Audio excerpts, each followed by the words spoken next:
सर्दियों के मौसम में एक बूढ़ी औरत अपने घर के कोने में ठंड से तड़प रही थी। जवानी में उसके पति का देहांत हो गया था। घर में एक छोटा बेटा था। उस बेटे के उज्जवल भविष्य के लिए उस माँ ने घर घर जाकर काम किया। काम करते करते बहुत थक जाती थी, लेकिन फिर भी आराम नहीं करती थी। हमेशा एक बात याद करके फिर काम में लग जाती थी कि जिस दिन बेटा लायक हो जाएगा तभी आराम करेगी। देखते देखते समय बीत गया। माँ बूढ़ी हो गई और बेटे को एक अच्छी नौकरी मिल गई। कुछ समय बाद बेटे की शादी कर दी और एक बच्चा हो गया। अब बूढ़ी माँ बहुत खुश थी। उसके जीवन का सबसे बड़ा सपना पूरा हो गया। उसका बेटा लायक हो गया। अब उसका बेटा उसकी हर ख्वाहिश पूरी करेगा। लेकिन ये क्या, बेटे और बहू के पास माँ से बात करने तक का वक्त नहीं होता था। बस इतना फर्क पड़ा था माँ के जीवन में कि पहले वो बाहर के लोगों के जूठे बर्तन धोती थी, अब अपने बेटे और बहू के।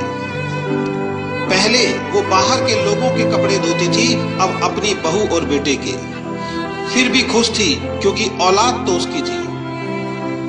सर्दियों का मौसम आ गया था। एक टूटी चारपाई पे घर के बिल्कुल बाहर वाले कमरे में एक फटे कंबल में सिमटकर माँ लेटी थी और सोच रही थी कि आज बेटा आएगा तो उससे कहूंगी तेरी माँ को बहुत ठंड लगती है, एक नया कंबल ला कर दे दे। शाम को बेटा घर आया तो माँ ने बोला, बेटा ठंड बहुत है, मुझे बहुत ठंड लगती है। और बात ठंड की नहीं है, मैं बूढ़ी हो गई हूँ इसलिए शरीर में जान नहीं है। इस फटे कंबल में ठंड रुकती नहीं है। बेटा कल एक कंबल ला के दे दे। बेटा गुस्से से बोला, इस महीने घर के राशन में और बच्चे के एडमिशन में बहुत खर्चा हो गया है। पोते को स्कूल में एडमिशन कराना है। कुछ पैसे हैं लेकिन उस बच्चे का स्वेटर लाना है। तुम्हारी बहू के लिए एक शॉल लाना है।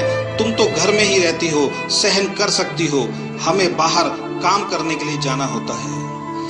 सिर्फ 2 महीने की सर्दी निकाल लो, अगली सर्दी में देखेंगे।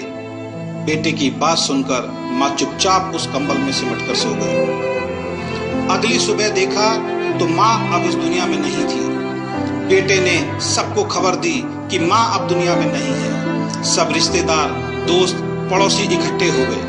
बेटे ने माँ की अंतिम यात्रा में कोई कमी नहीं छोड़ी थी। माँ की बहुत बढ़िया अर्थी सजाई थी, बहुत महंगा शॉल माँ को उड़ाया था। सारी दुनिया अंतिम संस्कार देखकर कह रही थी, हमें भी हर जन्म में भगवान ऐसा ही बेटा मिले।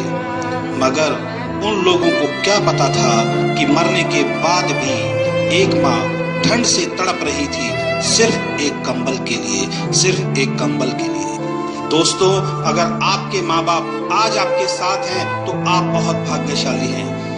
आज आप जो भी कुछ हो वो उन्हीं की मेहनत और आशीर्वाद से हो। जीते जी अपने माता पिता की सेवा करना आपका पहला कर्तव्य बनता है, क्योंकि उन्होंने आपके लिए अपना पूरा जीवन दे दिया।